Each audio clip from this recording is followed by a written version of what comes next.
El siguiente programa es para todas las edades. No contiene escenas de sexo o violencia.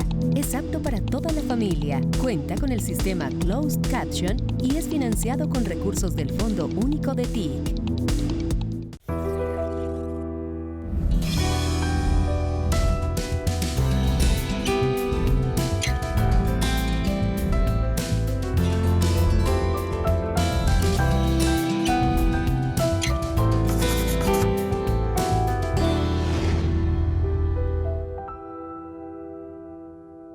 Desde el pasado 7 de octubre, el mundo entero volvió su mirada una vez más hacia el conflicto entre Palestina e Israel, cuando se reactivó esta guerra con el lanzamiento, recordemos, de cohetes por el grupo político palestino Hamas contra Israel, en donde Israel respondió bombardeando cientos de objetivos en la franja de Gaza. El conflicto entre Israel y Palestina se da desde hace más de 70 años, y para entenderlo con claridad, hemos invitado a Eduardo Kronfli. Él es abogado, docente universitario, filósofo, especialista en relaciones internacionales y experto en temas de identidad cultural colombiana, política internacional y también en conflictos del Medio Oriente. Eduardo, gracias por estar con nosotros. Muchas gracias por la invitación, un placer estar con ustedes. Bueno, usted es profesor y qué mejor que un docente nos explique con claridad de qué va este conflicto que lleva más de 70 años entre Israel y Palestina, pero no sin antes que nos cuente, usted recibe el legado de su padre, Eduardo Kronfli también, de cara precisamente a la causa palestina y al estudio académico y serio de lo que ocurre en el Medio Oriente. Sí, es cierto. Es un legado muy bonito, es un legado maravilloso. Yo heredo de él ese conocimiento, esa sapiencia y ese trajinar de la causa palestina. Pero sobre el particular quiero afirmar que mi papá es un defensor de la causa palestina, no por hacerle la venia a una posición política o a una posición internacional de las relaciones internacionales. Es la defensa de la causa palestina como causa justa, como todas aquellas causas que tienen o que se tienen por las grandes naciones a la supervivencia en razón de su existencia. Es decir, es más que simplemente una posición política o una defensa a una posición política, es una causa justa. El palestino o los palestinos tienen derecho a su Estado y a su reconocimiento como Estado político. Qué bueno que pone usted sobre la mesa este tema para que empecemos a entender realmente por qué es una causa justa, bien lo ha dicho, pero también por qué se da este conflicto, realmente que lleva años, desde 1947 se está hablando de este conflicto. Sí.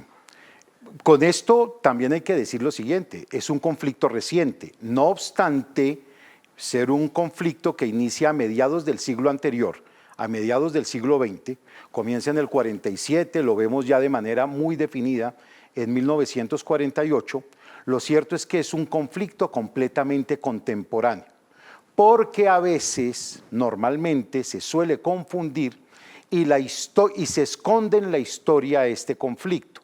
Realmente, entre palestinos y judíos no ha habido grandes choques culturales, no ha habido grandes conflictos de la historia. Este conflicto contemporáneo obedece a una realidad muy distinta, obedece a una realidad de confrontación cultural entre un modelo europeo, si se quiere, habría que explicarlo un poco mejor, un modelo europeo, que es el modelo israelí, que corresponde a todo un modelo también de pensamiento político, y un grupo primigenio establecido históricamente en su territorio, donde también hay judíos, porque había históricamente en el Medio Oriente y específicamente en esta zona, en donde hoy estamos hablando de Palestina, históricamente había habido judíos que no entraban en conflicto o que no entraban en contradicción, ni con cristianos ni con musulmanes, porque las tres religiones tienen un paso natural por la zona, y no solamente un paso, un establecimiento natural en la zona. Sí, y ahí la importancia de Jerusalén, de la que hablaremos más adelante como ciudad, pero lo escuché en alguna oportunidad, profesor, poniendo un ejemplo que que es muy cercano para Colombia y decía usted, hagan de cuenta que cogen a Colombia y la dividen por la mitad y en la mitad hacia arriba ponen un grupo de chinos de la China y en la mitad hacia abajo dejan a los colombianos. Explíquenos realmente en términos geográficos qué fue lo que pasó exactamente en 1947 cuando incluso el Estado de Israel, pues digamos que empieza a existir a través de Naciones Unidas. Muy bien. Bueno, ahí pasan varias cosas. En 1947 acaba de crearse la Organización de las Naciones Unidas. La Organización de las Naciones Unidas se crea 2 años antes, 1945. Establece un protocolo de partición y esa partición se hace bajo la resolución 181, en donde se divide el territorio de Palestina en 2. Más o menos 2 partes iguales. Estamos viendo aquí los mapas. Perfecto. Más o menos el 55% del territorio de Palestina se le va a dar a los advenedizos a Palestina que provienen casi que normalmente o van a provenir en ese momento desde Europa, y ya explico ese fenómeno, y a los nativos, es decir, a los palestinos, se les va a dejar el 45% del territorio. Establecidos allí, los palestinos en ese 45%, desplazados, los desplazados del otro 55% de su territorio, primero quedaban completamente arrimados en un territorio donde entraban en conflicto con los propios, porque también entraban a desplazar los habitantes naturales del territorio palestino, no solamente disputando tierras, no solamente disputando sus casas, no solamente disputando sus pequeños abrevaderos, sus pequeños oasis, sino además ya aglutinados, una población que para ese momento ya comenzaba a hacerse densa, pues comenzaba a estrecharse. En cambio, los que venían de Europa, y eso tiene una explicación no muy larga, pero tiene una explicación que además es muy sensible, porque corresponde a un dolor con el cual todos nosotros lo acompañamos y estamos de acuerdo con ese dolor, y es precisamente entre el periodo de entreguerras, entre la Primera Guerra Mundial y la Segunda Guerra Mundial, y muy en la Segunda Guerra Mundial, vino una persecución a los judíos, pero aquí quiero abrir un paréntesis y quiero que se entienda bien, o quiero hacerme entender bien, judíos europeos. Porque pareciera, cuando uno habla de estos temas, defendiendo la razón de Palestina como causa justa, pareciera uno un antisemita o pareciera uno un antijudío. Y yo ni soy ni antisemita ni antijudío. Al contrario, estoy con ellos, estoy con los judíos, apoyo al judaísmo y no estoy de acuerdo con la persecución dentro de la cual han sido perseguidos a lo largo no solamente de décadas en el siglo anterior, sino de siglos, pero esa persecución se hizo en Europa. ¿Qué Europa persiguió a los judíos? La Europa cristiana. Entonces, poniéndolo en un contexto cultural, es la persecución de europeos cristianos a europeos judíos de distintas religiones. Entonces, son europeos en la efervescencia de los nacionalismos europeos. El nacionalismo es un concepto de ideología política. Yo soy profesor de historia de las ideas políticas o de pensamiento político. Los nacionalismos es una ideología política que surge a finales del siglo XIX o se da dentro del marco del siglo XIX y que va a aflorar de manera contundente en el siglo XX. Esos nacionalismos nos van a llevar a la Primera Guerra Mundial, esos nacionalismos nos van a llevar a la Segunda Guerra Mundial. Y si se quiere, este conflicto palestino-israelí es un conflicto que se desprende ideológicamente de esos fenómenos nacionalistas, toda vez que Israel se acoge a un fenómeno nacionalista para crear su Estado o para lograr la creación de su Estado con un movimiento de origen religioso, pero que al mismo tiempo también es político, que se llama el sionismo. Y es el sionismo el que lleva a la creación del Estado de Israel. Estamos hablando del Israel moderno en 1947, que logran la partición, pero en 1948 que efectivamente se hace vigente el Estado de Israel. Ese conflicto cultural del hombre europeo, judío, pero europeo, que llega al Medio Oriente, en donde hay medio orientales, árabes en su gran mayoría, o casi todos árabes, establecidos en su territorio ancestral, pero de distintas religiones, incluso en ese momento, aunque el escenario o el entorno es musulmán, muchísimo cristiano, nativo de allí, muchísimo judío, nativo de allí, ese choque cultural va a romper contra los demás, porque es una intromisión del europeo en un medio cultural árabe. Muy interesante y realmente yo creo que queda claro, por lo menos queda claro el origen de este conflicto. Hablemos exactamente en este momento en el que usted dice 1947, cómo queda Israel, lo tenemos supremamente claro, pero ¿cómo queda Palestina? Palestina queda reducida en territorio, por lo menos territorialmente hablando, Palestina queda reducida a la mitad de su territorio, territorialmente hablando.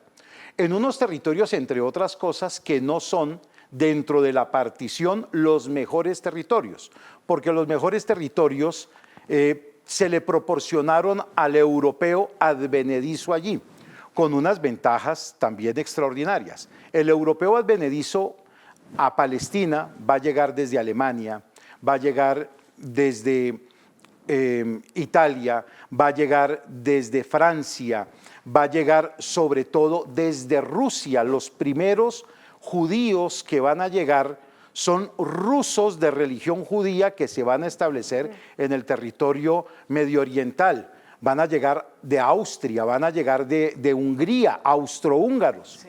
De hecho, la nacionalidad del actual primer ministro israelí es europeo, su origen y su nacionalidad es europea.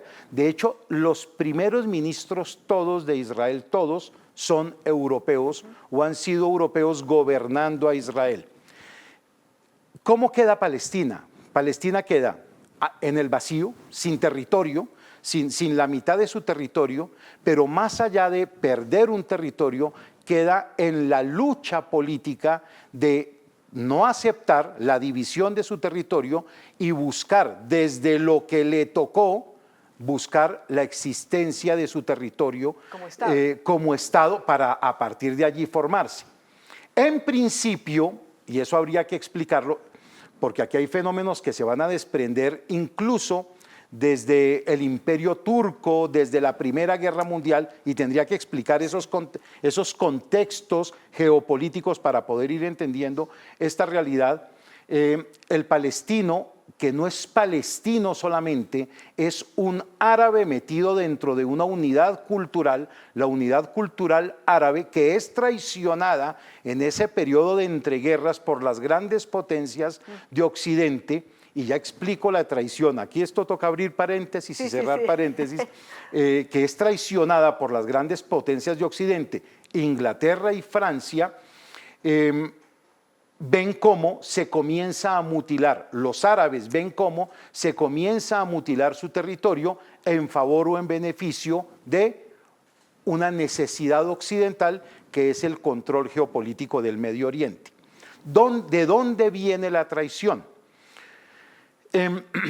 Cuando el imperio turco otomano, que es un imperio musulmán, turco musulmán muy importante, fue importante desde el año de 1453, se erigen los otomanos como un gran imperio, no solamente en el Medio Oriente, en Europa Oriental, en el norte de África. Todo esto va ocupando el Medio Oriente, sino que además tiene unas pretensiones sobre Europa. Se erige como un gran imperio y va a durar como imperio algo más de 600 años, pero ya al final es un imperio cansino y estamos entrando hacia la Primera Guerra Mundial. Ingleses y franceses alientan a tribus árabes que antiguamente habían sido también sede de un imperio, el Imperio Árabe, pero alientan ya en el siglo XX a tribus árabes, finales del siglo XIX, comienzos del siglo XX, comienzan a alimentar a tribus árabes para que hagan subversión contra los turcos, debilitar el imperio turco. A cambio ofrecen los ingleses, y hay un actor muy importante dentro de toda esta realidad, que es el famoso Lawrence de Arabia, sobre el cual incluso no solamente tiene unos libros muy importantes, sobre todo uno muy importante, sino sobre el quien se han hecho películas. Y Lawrence de Arabia ayuda, inglés él, pero también hay una participación francesa, a sublevar esas tribus árabes en contra de los turcos a cambio de un Estado nacional árabe. Sí. Pero mientras está ocurriendo esto con los árabes, surge también a finales del siglo XIX, 1890 y sobre todo ya en 1906, con Teodoro Herzl, un austrohúngaro judío, europeo judío, que propone la creación de un Estado judío y utiliza al sionismo como mecanismo de construcción del Estado. Y se hace el ofrecimiento a esos europeos de religión judía de crearles un Estado siempre y cuando apoyen las causas en ese momento correspondiente a los imperios occidentales en su guerra, en su primera guerra mundial. Y entonces existe ese doble ofrecimiento. Los árabes no saben del ofrecimiento que se le está haciendo a los europeos judíos y los europeos judíos tampoco saben del ofrecimiento que se les está haciendo a los árabes sobre, en el tiempo, el mismo territorio. El mismo territorio, para concluir por lo menos este primer bloque, en donde nos han dicho, seguramente el imaginario colectivo dice que es una guerra religiosa, pero usted nos acaba de aclarar que no es religiosa, es de territorio y ha sido siempre de territorio. Hablamos después de la pausa del grupo Hamas. Perfecto. Para que nos explique realmente acerca de su creación. Ya regresamos a Entrevistas con Alma de País.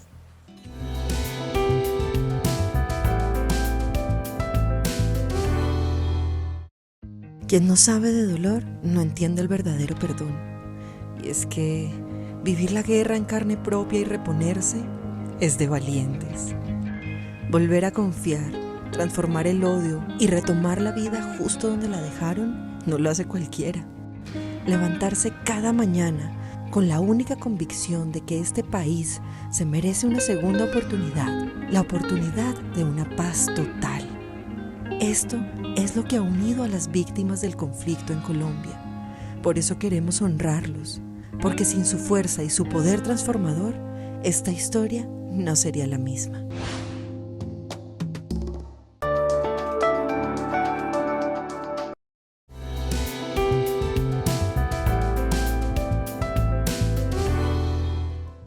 Continuamos en Entrevistas con Alma de País, hoy hablando, entendiendo un poco más de dónde viene este conflicto entre Palestina e Israel que nos tiene a todo el planeta hablando acerca de él.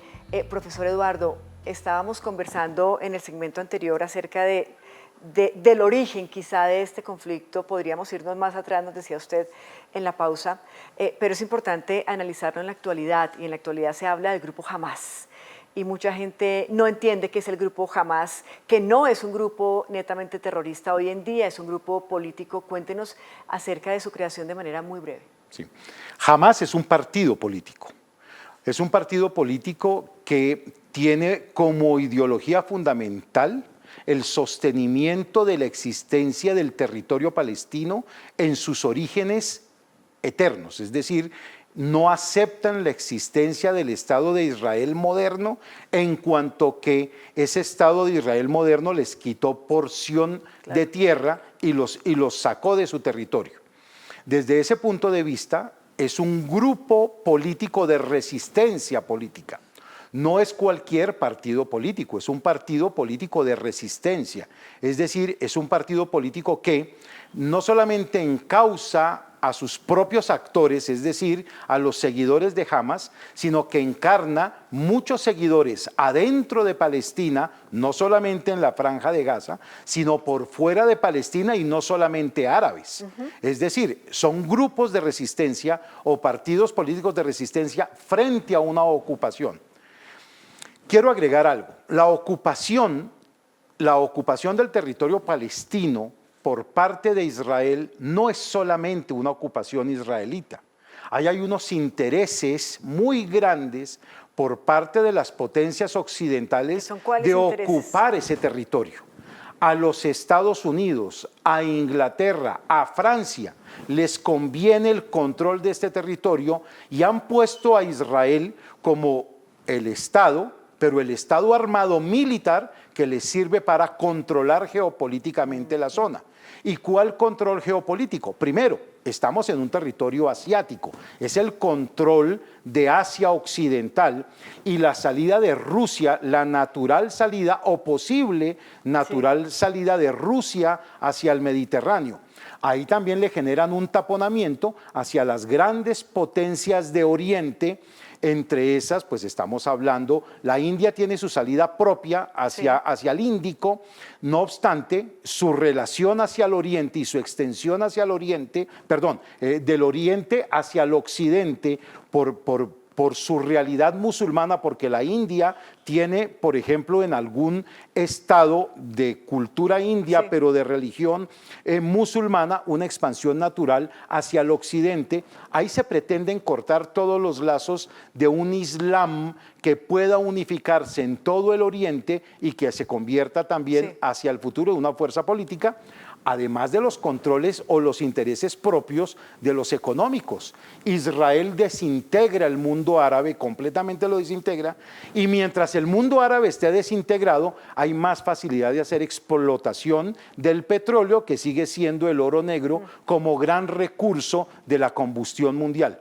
Entonces, Israel tiene no solamente una necesidad de existir él como Estado, a causa del sionismo, porque así lo ha creado el modelo sionista, sino también un interés político de los Estados Unidos, de Inglaterra y de Francia para mantener el control geopolítico de Asia desde la parte occidental, en el extremo occidental de Asia. Queda clarísimo. Hablemos de Jerusalén, la importancia de Jerusalén en este punto específico, y aunque decíamos en el segmento anterior, pues que esta no es una guerra religiosa, es una guerra de territorios, Jerusalén sí tiene una herencia muy importante porque aparentemente ese territorio es o era la tierra prometida de Abraham.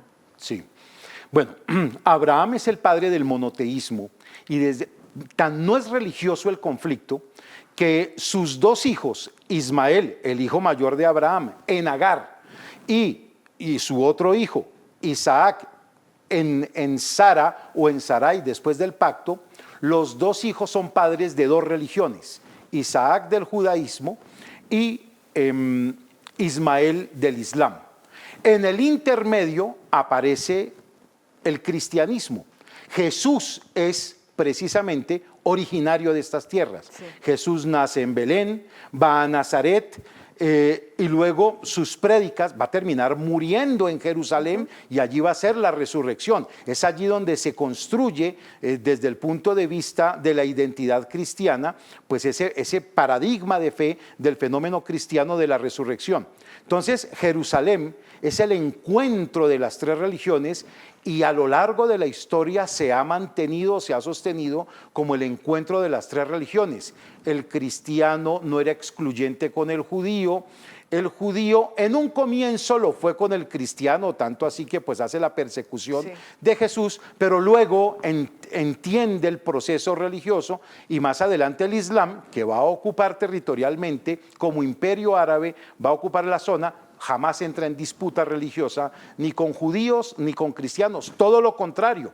La cultura del Medio Oriente se retroalimenta del fenómeno de las tres religiones y siempre ha estado alimentada dentro de este fenómeno. Nosotros, los hispanoamericanos, somos fuente de esa herencia cultural que se vivió en España, cuando el imperio árabe de Al-Ándalus, establecido en España, también mantuvo en unidad, eso no quiere decir que no haya habido algunas diferencias, pero mantuvo en unidad el fenómeno de las tres religiones, cristianismo, judaísmo e islam en España, que luego van a llegar aquí, nos van a llegar todos como cristianos o como conversos del islam o como conversos del judaísmo.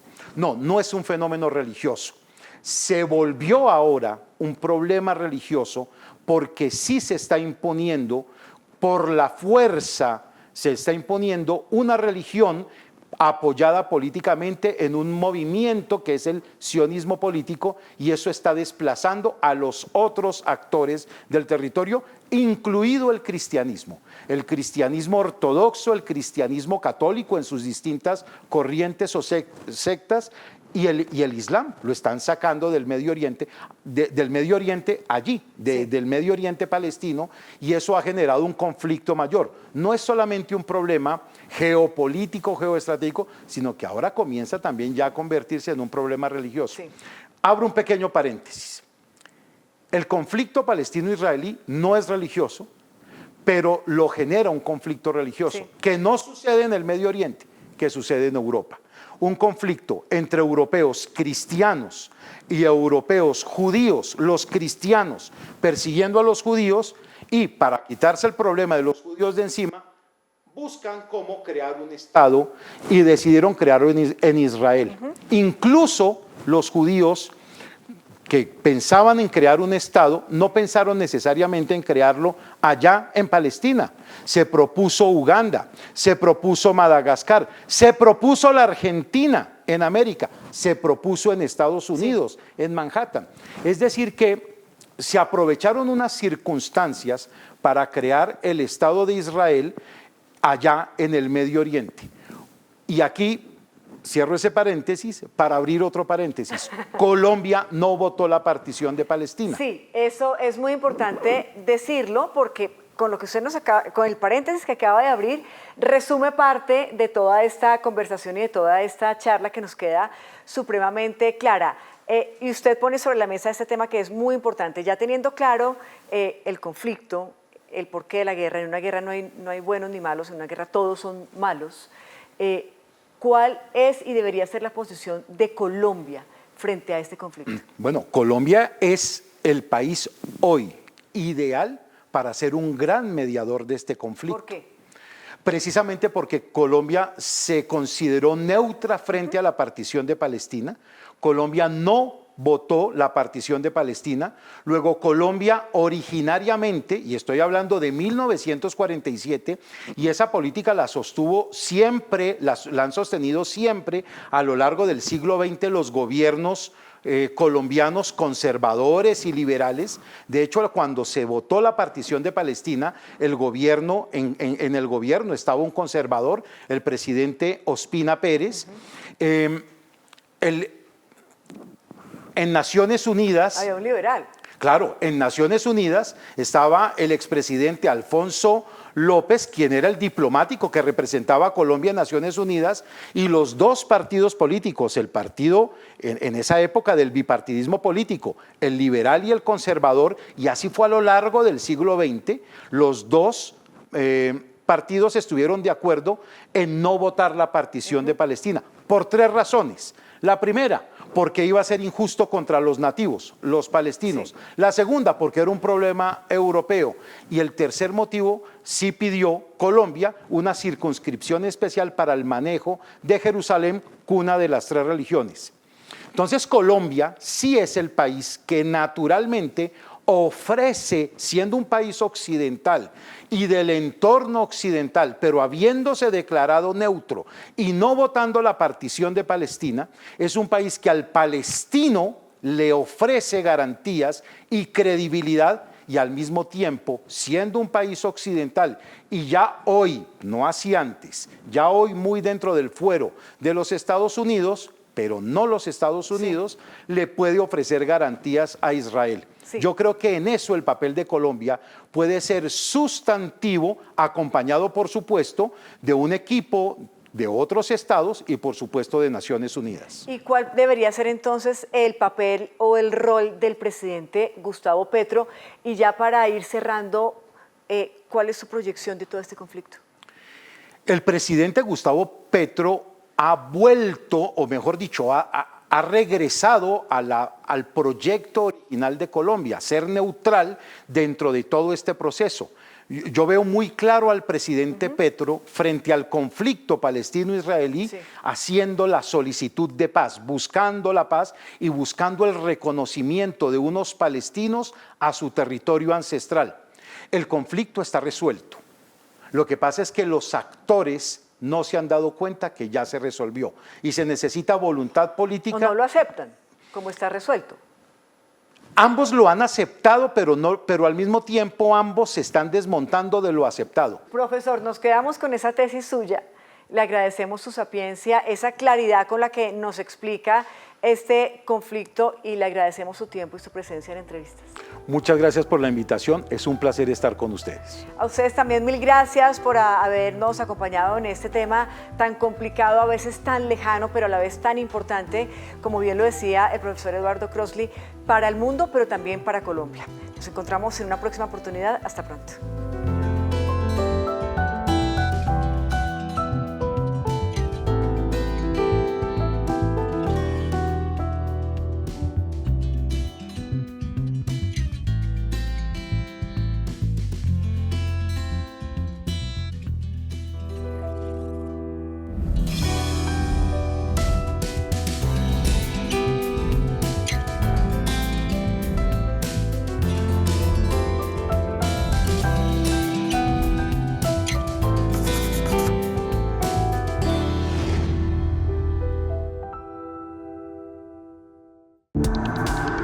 Este contenido fue financiado con recursos del Fondo Único de TIC.